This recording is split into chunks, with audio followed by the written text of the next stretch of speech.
Flavour. This is Cambridge Radio. I'm going to read you the menu. It's fantastic. So we get better flavour because of the fen soil.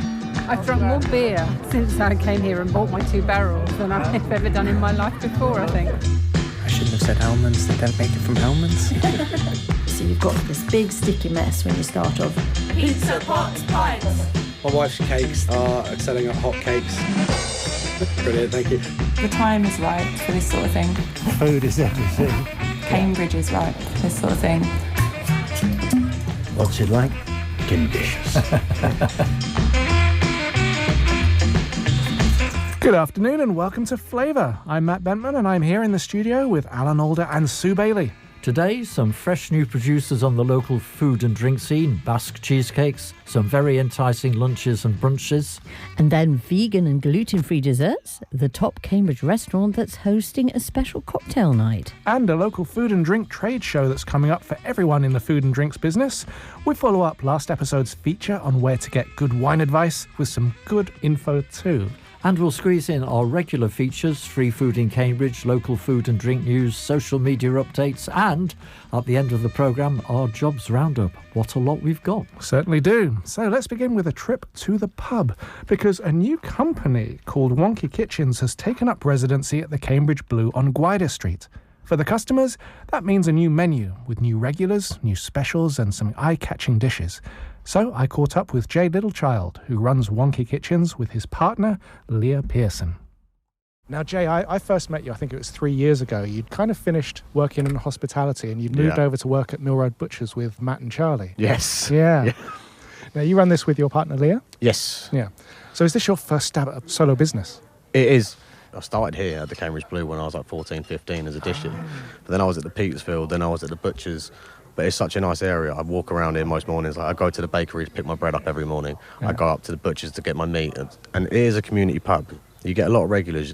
It's really nice, especially when you're walking around and you're advertising you're selling fresh bread from the bakery. And people are seeing you pick it up. Yeah. And they're having a conversation. You're in there getting 150-odd burger buns. And like, what is all this for? And you're like, we're selling burger stuff just round the corner. Come see us. Yeah. And as soon as it starts to get 5, 6 o'clock, you see all the people coming in, and most of them are regulars. And it's lovely. And of course, the Cambridge Blue is well known for its smash burgers, right? Yeah. And I didn't want to do the standard burger sauce, pickled onions, 2 smashed patties. I was thinking of something that's different. And we spent a lot of money and a lot of time eating burgers before we opened. Sounds nice. It was. It got a bit boring towards the end, I'll be honest. But then we were like, do you know what? Why are we looking around what everyone else does? If we were going to have a burger, what would we want? Yeah. And we done it with the cowboy butter. And it's insane. You're not going to see that anywhere else in Cambridge. What's cowboy butter? Cowboy butter. It's a compound butter. It's a big job when it comes up and you're like, here we go. It's butter, chilies, fresh garlic, lemon zest, lemon juice, Dijon, chili flakes, cayenne pepper, paprika. And the burger itself, is it like a mixture of cuts? Yes, we use chuck and brisket from Mill Road Butchers. It's grass-fed, it's local, it's lovely. The burger buns come from a dealer at Norfolk Street Bakery, literally round the corner. Oh, yeah.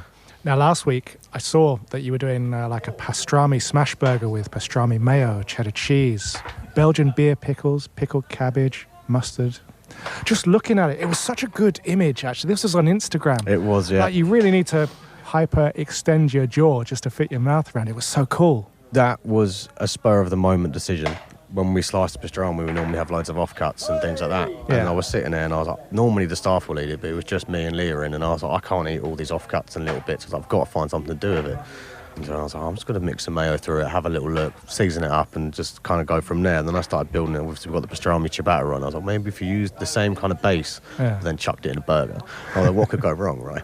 And then we cooked it up and we gave it to a couple of lads who would come into the pub for a pint. And I was like, can you do me a favour? Can you eat this? And give me your feedback. But it was just nice to not have any wastage on it. Yeah. And to give someone something that's different. Pastrami mayo, it wasn't a thing till I decided to make it the other week. But that will probably appear now and again when we're making pastrami now. It was really nice to see the veg on your menu as well. In particular, purple sprouting broccoli. You know, you're seeing that in dishes like the sausage and mash and your pie of the week. Mainly, I try and be seasonal. Now we're coming into the colder months. The slaw, which is fennel and beetroot, that's going to change to probably celeriac and kohlrabi or something like that. it's easy to get hold of, and it's not being shipped over from another country and sat in a storage container for 6 weeks. Yeah. So you can make sure it's local. You can make sure we are actually supporting people in our community and people around us. It just makes everything a little bit easier to shop with the seasons now. And as a sideline, you just kind of reintroduced the Sunday roast. We have, yes. My main thing on a roast that I want is a decent roasty, decent meat, and a decent gravy. So we've done exactly that. We put it in a bun. So we spent 3 weeks perfecting the meat, making sure we're marinating it right, getting our timings down, making sure when we hit Sundays, we do it running. We started, not this Sunday gone, just before, and it was tragic. We sold about 10. Oh. And then last week, we sold out by about 4:30, 5 o'clock. It's really good. So hopefully the word's getting about now that we're doing it again. It's been 7 years since they've done a roast here, which is insane to me, because I used to have a roast here all the time. Yeah. And I'm glad it's coming back. People seem to be happy. Can we talk about your specials now? It seems like you have this idea to keep things interesting for the locals. Back in August, one of your guys, Jonan? Yeah. He did this beef brisket croquette with smoky bechamel and sweet chili mayo and parmesan. So there's always stuff on the go. There's always stuff bubbling. So Jonan said to me, he's like, I want to do a special, an ox cheek croquette. And I was like, okay, fine, no problem. Get a recipe together. Doesn't have to be accurate. We'll build it once you've got it. Just let me know what you need to order. And this was probably one of the funniest moments so far we've had in this kitchen, is we're standing there, me and the two separatists, Jason, Jodan, and we're like, right, cool, so what's the recipe for this? What are we doing with it? And he just turned around and said, beef, breadcrumbs, cheese. Let's go from there.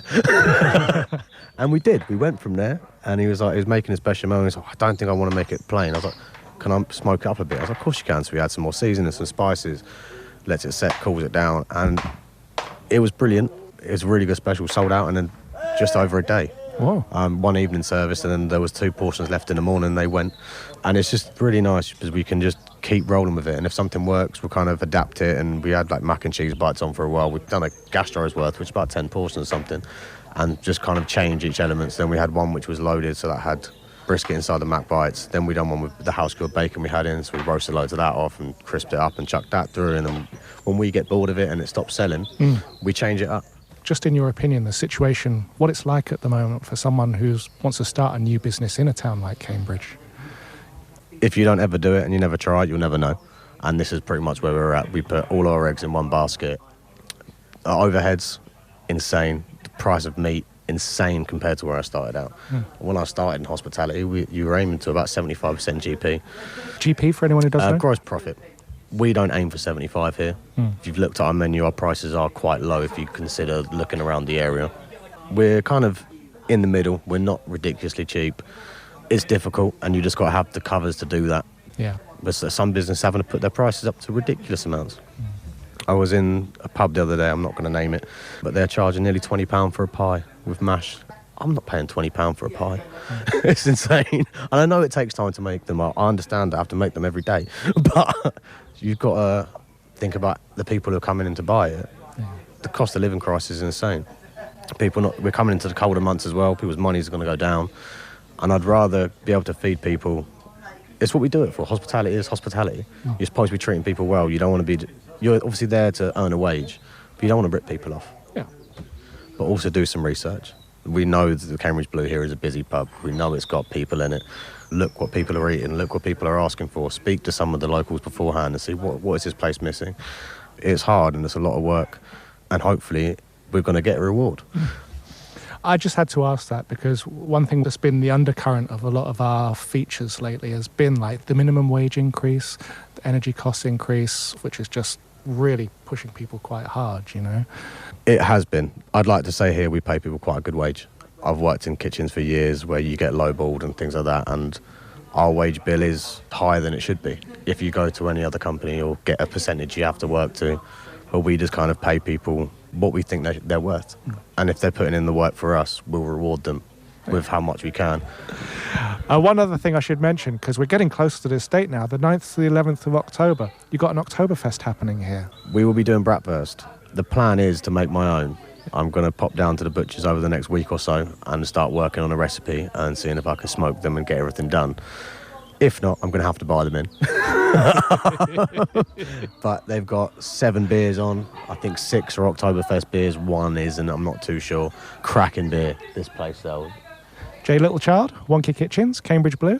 Nice to catch up with you. Thank you very much. Been a pleasure. And you're listening to Flavour on Cambridge Radio. Wonky Kitchens is served at the Cambridge Blue 7 days a week from 12 noon to 8:45 Monday to Thursday, 9:45 on Fridays and Saturdays, and 7:45 on Sunday evenings.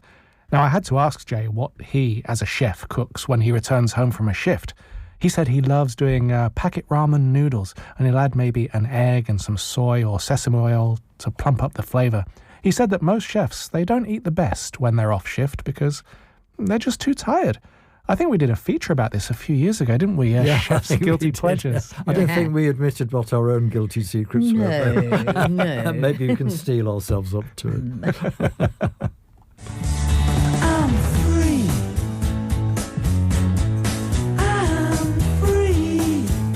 And now details of free food available in and around Cambridge. And the information about what's available and where to get it comes from the Olio app. And that exists so that people's or businesses' surplus food doesn't go to waste. And today's look at Olio for Cambridge shows us that Anton in Fanshawe Road has 2 unopened boxes of Weetabix to give away. Willrun in Coleridge Road has tiger batons and baguettes, tiger bloomers, seeded burger buns, farmhouse and granary loaves available too. Meanwhile, Ding, near the Co-op roundabout on Pern Road, has a box of ripe bananas, so presumably you can grab as many as you want of those. Ollie, who lives off Ditton Walk, has an unopened pack of lentil and barley broth mix to offer.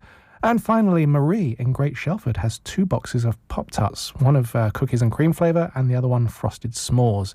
That is our look at what's available on the Olio app today. Fantastic. And another app worth looking at is Too Good To Go.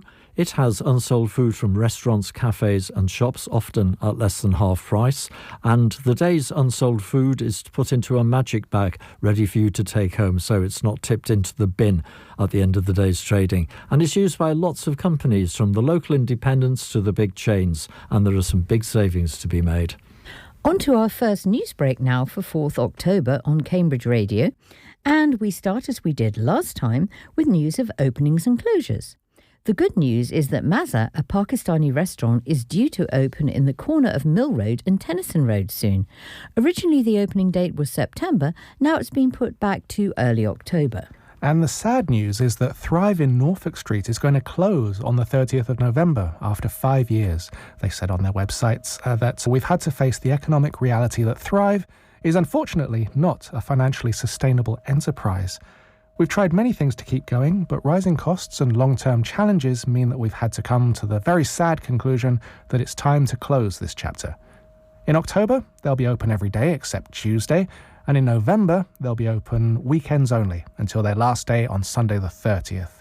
They have a lot of special events coming up though, including on the 12th of October at 3 p.m, a Halloween afternoon tea with the highly regarded vegan chef Danielle Maupertuis. The tea runs from 3 to 5 p.m. and is both vegan and gluten-free. And there is a special children's menu too, and a prize for the most original child's costume. Last year, this event sold out, so you can book via Thrive's website, which we'll hear more about shortly. And Highgate Cafe in Willingham has closed after 2 years.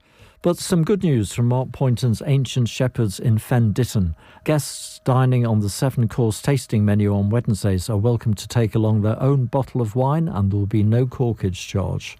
Pear and Olive in Hildersham, which we featured on Flavour recently, has a prix-fixé menu every Wednesday and Thursday, including sourdough bread with cultured butter and steak frites with an onglet steak and green pepper sauce. Café Foy on Cambridge's Quayside has 25% off all breakfast and brunch menus every Monday up to Christmas.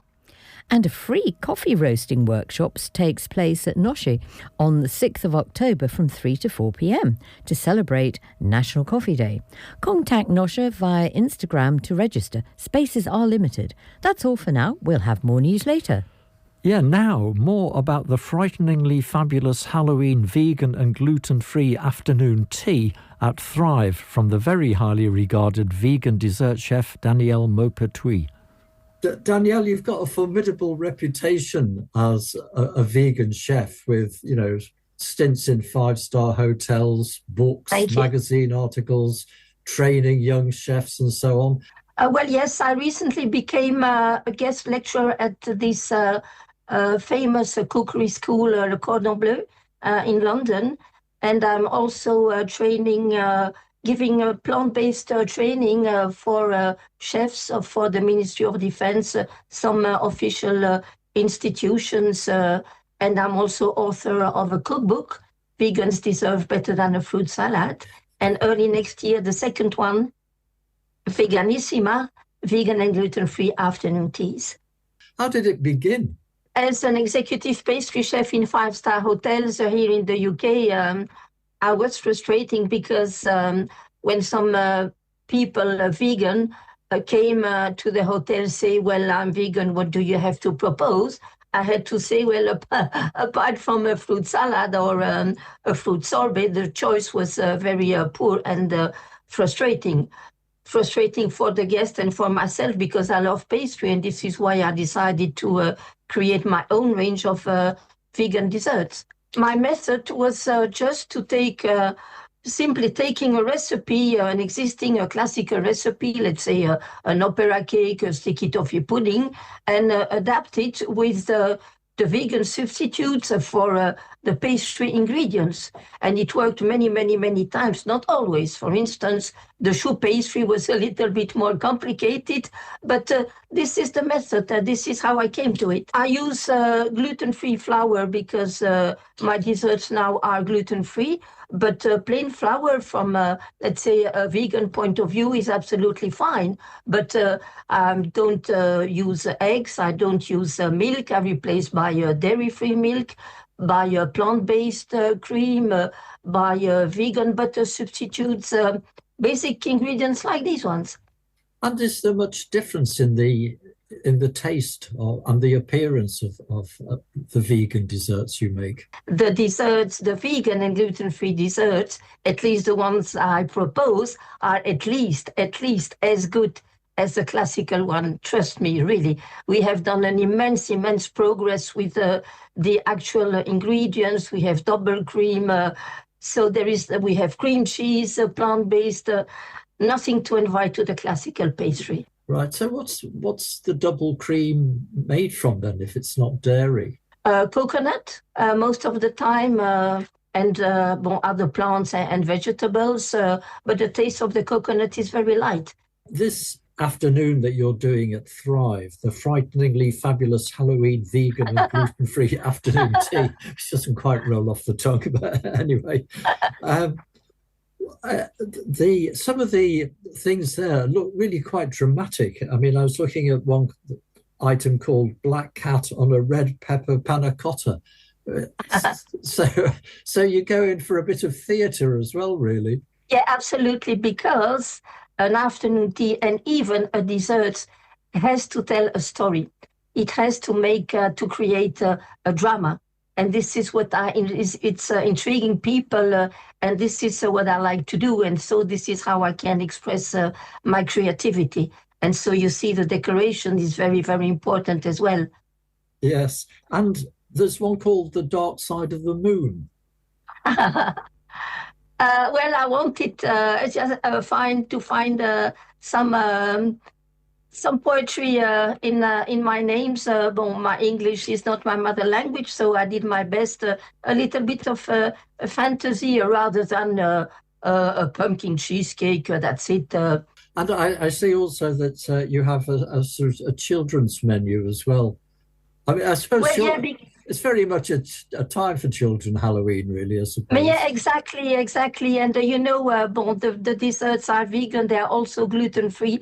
And I know because, for instance, my little neighbor, 2 years old, lives with a gluten allergy.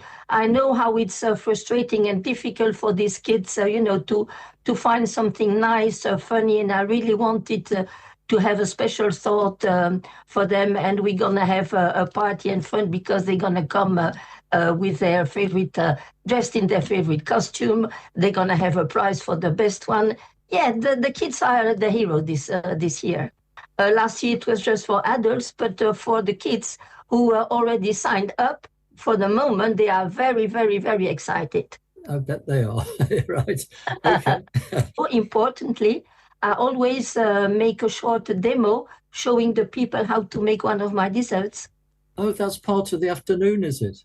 that's part of the afternoon because I want to convince people that vegan desserts and gluten-free are easy to make and taste yummy and look great. Yes, well, I've seen some of your photographs and I must say they do look great as well. That's brilliant. Well, thanks very much, Danielle. I hope it goes well. Thank you very much.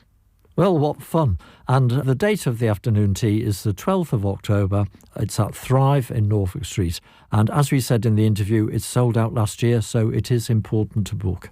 Time for some more news now. And tonight, 4th of October, from 5 p.m, Vanderlyle in Mill Road morphs into a cocktail bar called Pink Rabbits. And you don't need to book, just turn up. Here's Alex Rushmer explaining what it's all about to Alan.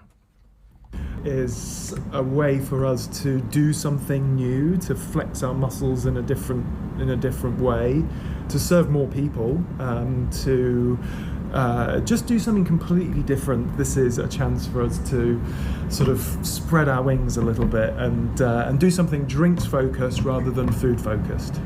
Well, given your reputation, I would expect some unusual drinks. We've spent several weeks putting the cocktail list together. In fact, we've spent so long putting it together, we've had to transform what were some very summery drinks into sort of slightly more autumnal drinks, given the fact that it's taking place at the start of October. All the drinks are being made in-house. We're doing all sorts of infusions and different flavour pairings and using seasonal ingredients in ways that you might not expect, but in a way that allows us to create our own cocktails rather than food. Wow. Have you got an example, or is it all top secret? It's not all top secret. No, we're doing. I think the one that I'm most excited about is a damson Negroni. So we've been harvesting damsons recently because they're super seasonal, infusing a gin and using that as the base of our Negroni. So taking it in a slightly autumnal, slightly sweeter direction. And the Negroni is my favourite cocktail. Yeah, but it's the drink of the moment. It is the drink of the moment, and we've done seasonal spins on it in the past. The fig leaf Negroni is currently on the menu as an aperitif for the tasting menu. It's all seated. It's all table service. It's not going to be a free for all. So we're limited in the number of covers that we can do. So we're not expanding the capacity of the restaurant. It's not going to be standing room only. It's not going to be noisy and shouty and loud. It'll still be the refined, relaxed atmosphere that people hopefully know and love from the restaurant, but with a different shift in focus. Right. And you're doing snacks, which you've mentioned, and small plates as well. Any examples there? Food that pairs really well with cocktails, so nibbly, salty things. We've been marinating some Spanish good olives, but then there's going to be a few deep fried snacky things as well. Finger food, so knives and forks not necessary. So come thirsty, but don't necessarily need to come hungry. Yeah, that's great. And I know it starts at 5, but what time do you have to be out by?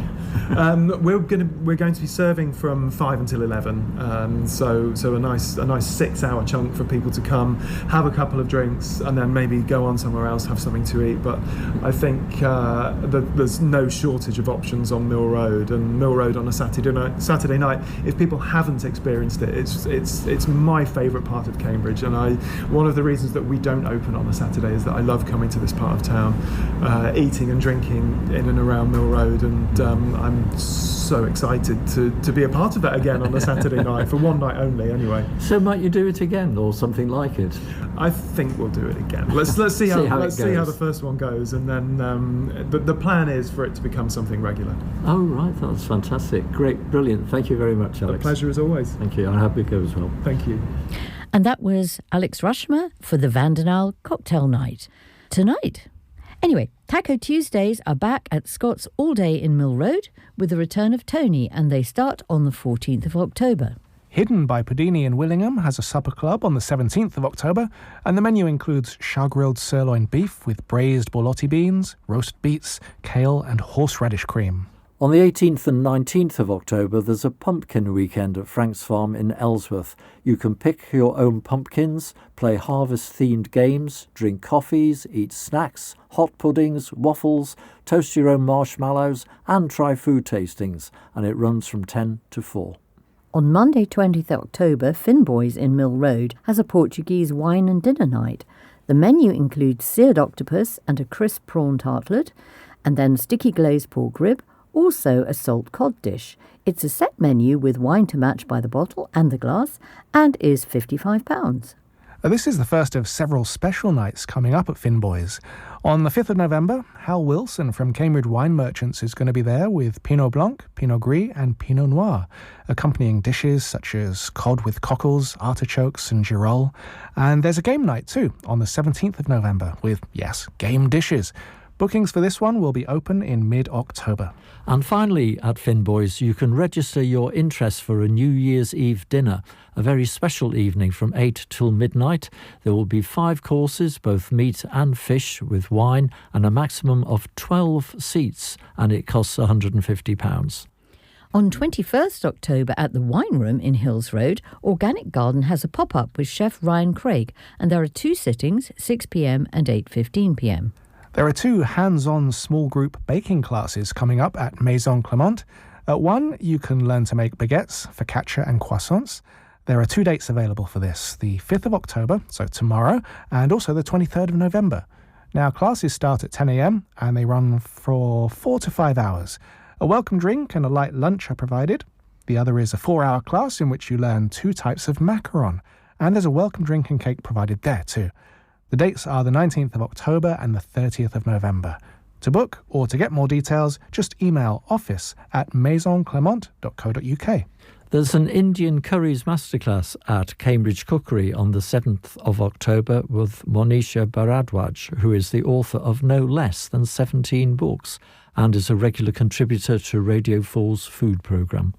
And in Congratulations Corner today is Norfolk Street Bakery, which has been shortlisted for the Cambridge Bakery of the Year at the National Bakery Awards. Coming up after the break, a wide variety of Basque cheesecakes delivered to your front door, the forthcoming food and drink trade show and wine tasting, so stay tuned. Cambridge Radio. Hello, Andy Lake here. You can catch me on Cambridge Radio every Sunday morning between 8 and 10. We play Sunday Scramble, where I scramble up the letters of a well-known Cambridge place and you have to unscramble them. We have reaction from the weekend football. That's Cambridge United, Cambridge City and Histon FC. Almost 5,000 United fans went home with a lovely bunch of coconuts. We digest the week's news with a different armchair correspondent each week. Princess Catherine has got a rose named after her. And we love it when you get involved. I'm an identical twin, so I swapped locations with my twin sister when we were at school. Although I don't condone that. That's Sunday Breakfast with me, Andy Lake, right here on Cambridge Radio. Greetings, Count Dracula here. If you want to look as good as me this Halloween, you need to visit Party Mania. They've got creepy costumes, wicked wigs, morbid masks, eerie eyes, and a huge range of petrifying props and spine-chilling signs to haunt your house. That's Party Mania on Burleigh Street in Cambridge. Do pop down if you dare.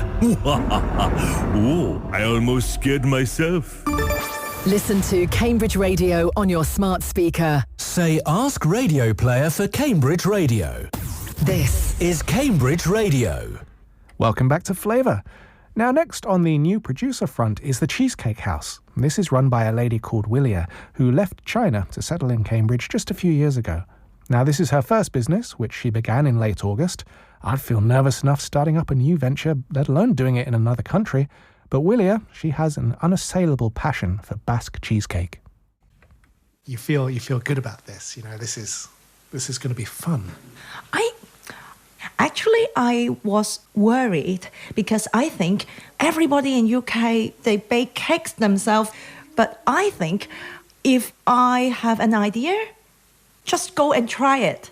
So what's the difference? The Basque cheesecake is mainly of cream cheese. It's quite different from the classic cheesecake.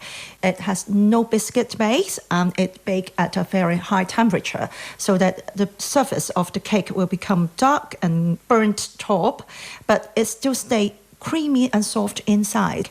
So it's come from the Basque region of Spain, where the name comes from. Do you like normal cheesecake? Yes, I do. Yeah. But sometimes you want something different. Yeah. In Hong Kong, there was a bakery I loved that sold Basque cheesecake, but only with a few flavors. And then I think, maybe I should try Basque cheesecake and put a lot of different flavor into it. Now let's talk about the flavors that you do. Oh, yeah. I do Japanese matcha, Japanese hojicha, ubi, black sesame, coffee, chocolate, Earl Grey, pistachio, Oreo, and I will try mango and blueberry later. I went to some baking classes very long time ago in Hong Kong. Oh, yeah. I'm self-taught. Yeah. I start baking during COVID time, trying out different kinds of cakes and pastry at home. I studied level 2 food safety and hygiene certificate. And then I register with the council and then start experimenting. There is no specific cake shop or cafe only sells Basque cheesecake.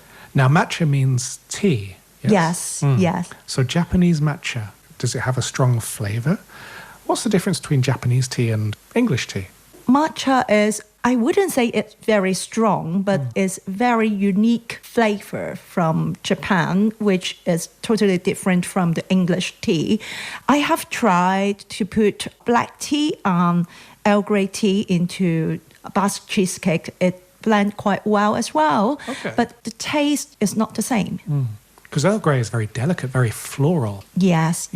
Matcha don't have that floral smell, but the taste is different. Yeah. Actually, I have a dream that if I can have my own cafe one day with a barista, maybe he can run the coffee side and I can run the cheesecake side, and then that would be great. I think if I really want a cafe in the future, I need to start something by myself first. Let's see what will happen in the future. This is something we've mentioned a couple of times in previous episodes, the popularity of anything with a pistachio flavor. Pistachio is in such high demand right now. We've experienced it at Limoncello on Mill Road, and they were only going to have it for the summer, but it's selling so well that it's going to be a permanent fixture on their menu. And then likewise at Modigliani, lots of their pistachio cakes sell like hotcakes. Yeah, I love pistachio ice cream, the gelato from Aromi. So good. And this is the best pistachio gelato in UK, I think. I think pistachio is like a trend, but I think maybe something will overtake popularity of pistachio. Maybe matcha will be the second one. Okay, so let's try a little bit of this. I've never had Basque cheesecake before. And it tastes like a giant piece of soft, creamy cheese in the best way. So this is the Oreo cheesecake. I'm actually quite surprised at how light and subtle it is. I was expecting like Oreo, being a big American biscuit, to be full of sweetness. What you've done here is, I think, completely the opposite.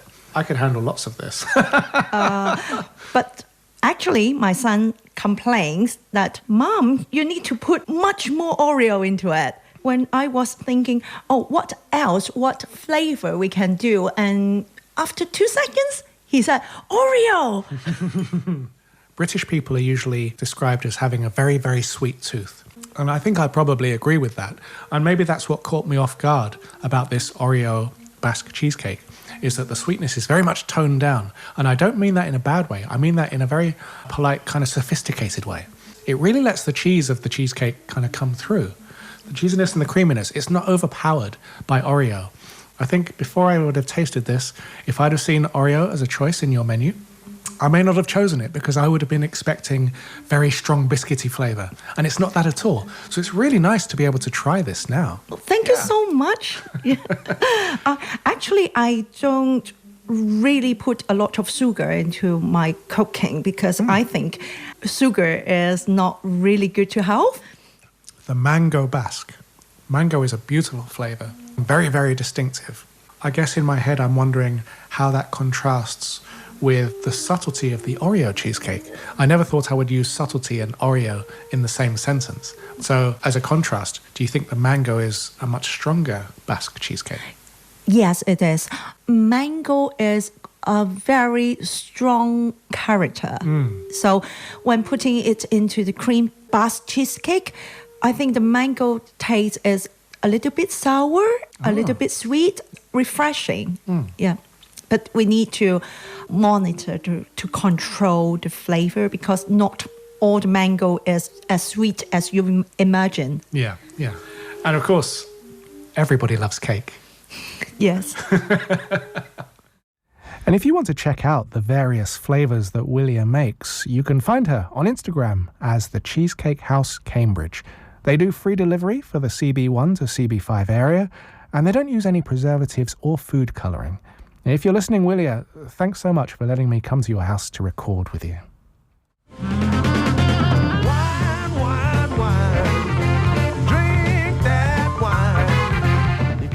Supercharged that, introducing our wine news. An informal walk-around wine tasting is taking place on the 14th of October in the Cherryhinton Road branch of Cambridge Wine Merchants. It runs from 5:30 to 8 p.m. and is £20. At the same venue, but from 7 p.m. on the 22nd of October, is a tasting of Limebane mead, which varies in style from crisp and dry to fruity or spiced, and that's £25.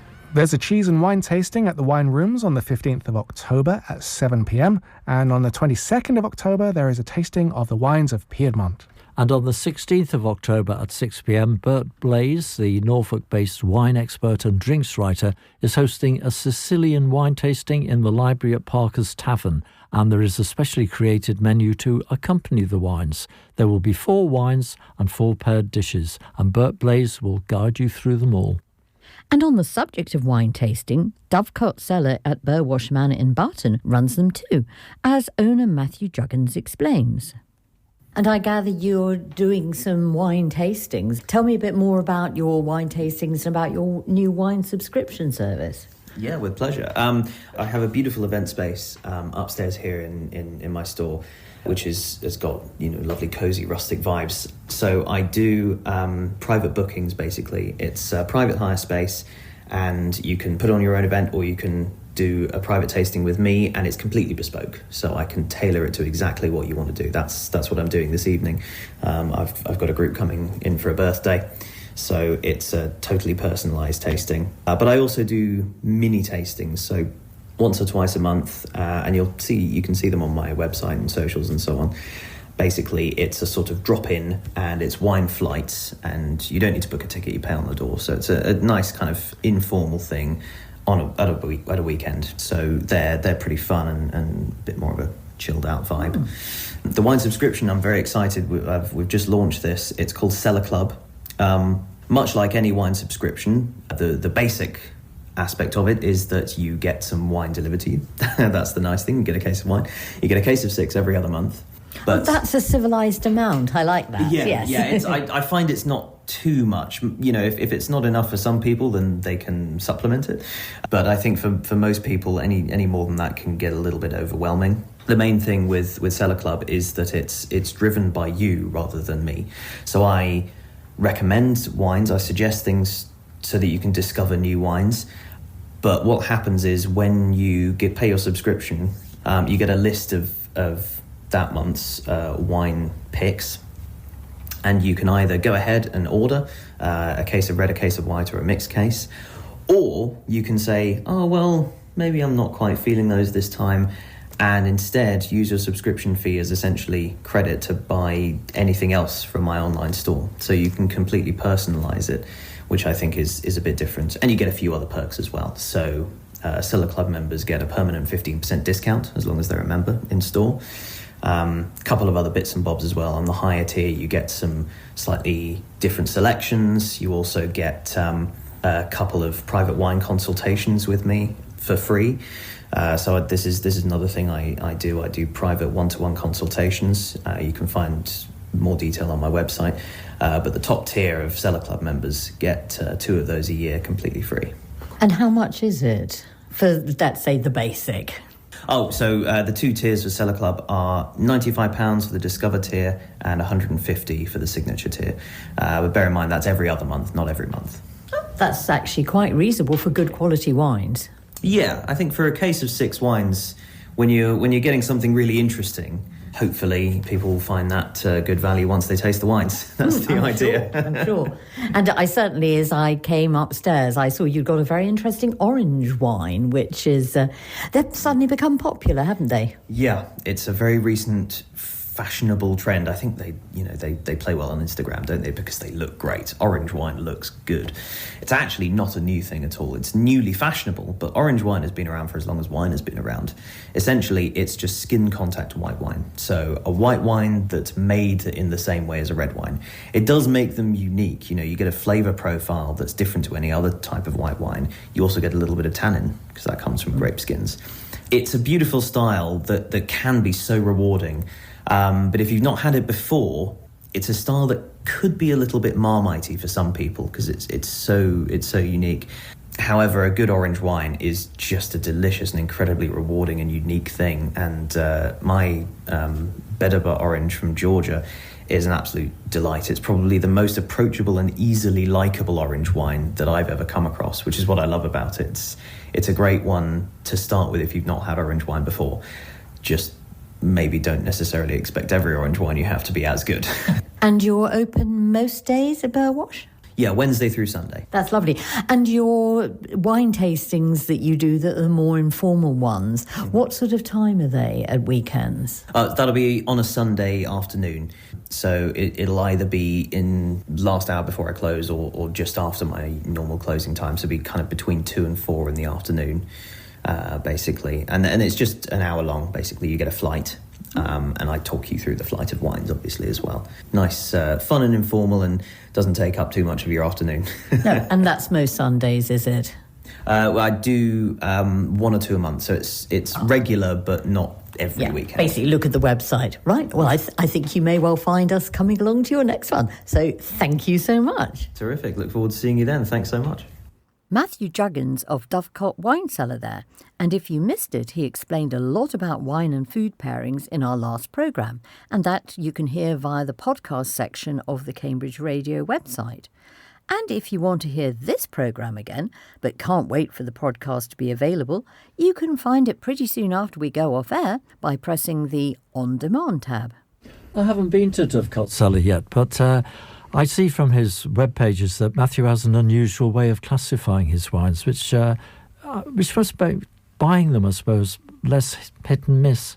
Yes, I mean, he does, the sort of fruity and rich and, not necessarily by country, which I think is a good way of doing, crisp and aromatic, that type of thing. And I had some wine from him, Greek wine, which he recommended. Wow, that was really, really good. Right, I shall definitely go. Oh, yeah, worth going.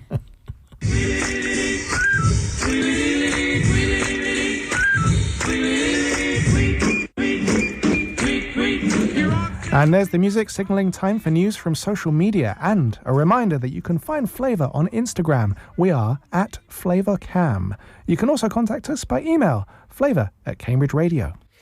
Yes, some news. Apple Day 2025 is coming up, and there's an event at the Botanic Garden in Cambridge from 10 till 4 on Sunday the 19th of October, and that's always very popular. And there's also one at Burwash on the 11th of October, so that's next Saturday. There's a new head chef at Market House with experience leading kitchens in London, Cambridge and Stockholm. And on the BBC news website today, I saw confirmation of something that Matt spotted quite a long time ago. The Gardenia has actually completely shut down forever. Oh, such a shame. No. Yeah. Tonight at The Artist in Chesterton Road, on Saturday the 4th, from 6 p.m, is comedy night with vegan hot dogs, vegan food getting everywhere. And that's pretty much it for the updates from social media.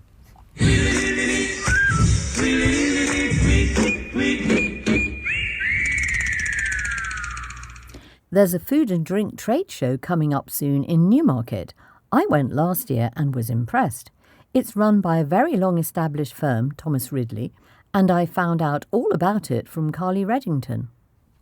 So, Carly, how come you got involved in helping to run this particular show?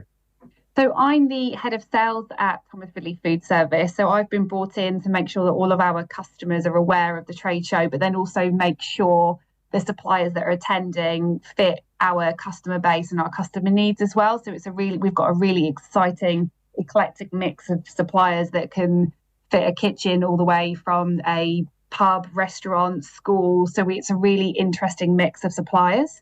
Tell me a little bit more about the timing of the show and where it is, and then I'll ask you a few more questions about some of your suppliers. Okay, so the show is being held on Tuesday, the 14th of October at Newmarket Racecourse, and the doors open at 10 o'clock and close at 3 p.m. And I gather that it was a very successful show last year, so you're building on that. It was a fantastic show last year, and I think it really showcased Thomas Ridley Food Service and who we are and what we do. The way it was put together and the supplier feedback and customer feedback's been really positive, and looking at the customers that are signed up for this year and the suppliers as well. We found out today that we were sold out, which was really exciting. It feels like this year is definitely going to outshine last year, which is difficult, but we're definitely going to do it. And also, it's free to attend, is that correct? It's free to attend, yeah. So Thomas Ridley Food Service, we are a food service wholesaler that covers the East Anglia area. So we work with purchasing managers, chefs and food professionals. So if food is at the forefront and is of interest to you, then please sign up on our website and it's free to attend. Okay, and there's a banner or sign-up space on there? Yeah, right. So there's a banner, there will be a banner at the top, and if you click on the banner, you'll take you through to the sign-up page. Obviously, we're Cambridge-based, but I gather that you have people that you deal with in the Cambridge area, both suppliers and people who come to yourselves. We work quite heavily in Cambridge. We actually deliver there 5 days a week. So we have a huge customer base in the Cambridge area. So the show's in Newmarket Racecourse, which is really easy to get to via road or rail or probably even bus to get to the racecourse. So it's nice and close. And I gather you work with the colleges and a number of the restaurants and pubs in the immediate Cambridge area as well. Yes, absolutely. We're one of the key suppliers for the Cambridge colleges, and we also work with lots of lovely gastropubs in Cambridge, lots of schools, restaurants. Really good area for Thomas Ridley, and we always have to get in and out before the barriers come up, which is a lovely challenge for our transport team. Oh, that must be fun. Yes, exactly. Keeps them on their toes. Oh, yes. And it's not just the sort of national names that you deal with, but it's also some of the more local independents. Is that right? Yes, so one of our, so Thomas Ridley's kind of purchasing ethos is to purchase local where we can. So we have some really amazing local suppliers, some of whom are attending the show. And we've got the likes of Stokes, who are really lovely sauces and condiments, Hill Farm oils, and Fairfields crisps as well. So it's, whilst we do work with the big names, we value our partnerships with the smaller local suppliers as well. So how far does the East Anglian area stretch then? Because East Anglia is one of those sort of weird amorphous areas, isn't it? It is. We cover Norfolk and Suffolk, which I suppose is the most key. But then we've also cover Essex, Hertfordshire, Cambridgeshire, a lot into London as well. So whilst we say East Anglia, we probably as much of the East England as we can, we deliver to. And also, Thomas Ridley itself is a firm that's been going on for some little while. Is that right? So well over 200 years. So Thomas Ridley is a really well-established food service wholesaler. They started off as a tiny little market store and now branched out to the very large business we are today. So it's a really exciting business to be a part of. Oh, that's a lovely little bit of food history. I like that a lot. So excellent. Oh, well, Carly, I very much look forward to attending this show. And just to emphasize the type of people from the Cambridge area who could attend. So it would be purchasing managers, chefs. Who else could attend? Anyone. So it's anyone that kind of works within food and within kitchens. So as you said, purchasing managers, chefs, any food professionals. It's a really good event to look at your supply chain. Obviously to speak to Thomas Ridley about food service as well. As we've mentioned, we are a supplier. So yeah, anyone who kind of works in a kitchen or a relation to food, it's a perfect show for them to come and attend. Oh, that's excellent. Well, I thoroughly enjoyed visiting last year, and I'm really looking forward to coming there in a week or so's time. We're really looking forward to having you. And we've also, this year as well, we've created a really lovely gourmet foodie hamper, which obviously if you attend, you get put into a prize draw to win. So we've had lots of our suppliers donate products and things for that. So that's a nice thing for this year. That sounds really fun. Excellent.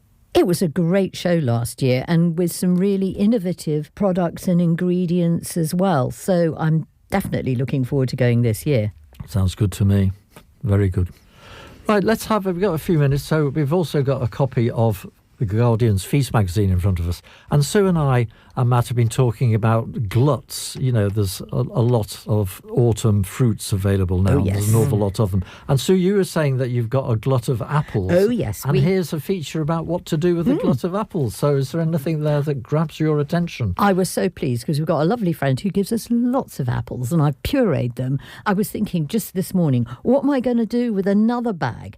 And there's the most amazing recipe there for a apple ketchup. You don't even have to peel them. You just bake them, pass them through a sieve, add vinegar and sugar, and you've got this amazing apple ketchup. I'm definitely doing that one. Oh, well, that's very good. Well, last weekend I went to Bushel Box Farm. I really like plums, so, you know, plums are coming to the end of the season. And to my astonishment, they had 5 kilos of plums for £5. They were going a bit soft, so, you know, you make jam with them. That's what I did. So, but there's also a recipe here in Feast from Benjamina Ebuhi for plum and ginger buns. That's a combination I don't know, Sue, plum and ginger. I suppose perhaps plum and ginger crumble, but I was just saying, I think I might add something like cardamom with plum, because cardamom is a really interesting spice that's not very much used, particularly in sweet cookery, but it works well. Oh, does it? Right, okay. And there was also in Feast, you were attracted by something from Emily Rue. Yes, indeed. There was a squid with padron peppers and almonds, and padron peppers are these lovely little small green peppers that every now and again is a really spicy one. So I fancied that. And a butterbean velouté with mushrooms. Lovely autumnal sounding recipes. Yeah, and autumn's happening quite quickly, isn't it? Suddenly summer is no longer here. I know, leaf fall and cold nights. Yeah, and the leaves are changing to really nice colours as well. Felicity Cloakes, her masterclass today is rice and peas, the Caribbean dish. That's lovely. And I can't find it, here it is, The Filter. Tom Hunt investigates the best dark chocolates. But actually, I think they're mostly from supermarkets. I would say if you really want good chocolate, go to Culinaris. Culinaris has the best selection I've ever seen. Yeah. Single origin. Amazing. Yeah. Yeah. Just for the record, I think Tom Hunt's favourite one was from Ocado. Willie's Cacao, 71% cacao, Madagascan gold. And that's Feast. And of course, with the glut of fruit that's upon us now, smoothies. I mean, I like making lots of smoothies with them. So, you know, your apples, plums, mixed in with almonds or chia seeds. You know, you can make some really lovely stuff. And I suddenly thinking of sorbets and ice creams using my apple puree. I didn't think of that, yeah. Currently in the freezer, so I don't have to do quite so much work if I just defrost it a touch and add something interesting. So have you done sorbets before? Because that's quite a tricky thing to do. I have. Not recently, because I try and be moderately healthy, but actually, you know what? A sorbet is more healthy than the cream in an ice cream. So, yes, I shall be coming up with some ideas for interesting apple sorbets. Very good. Okay.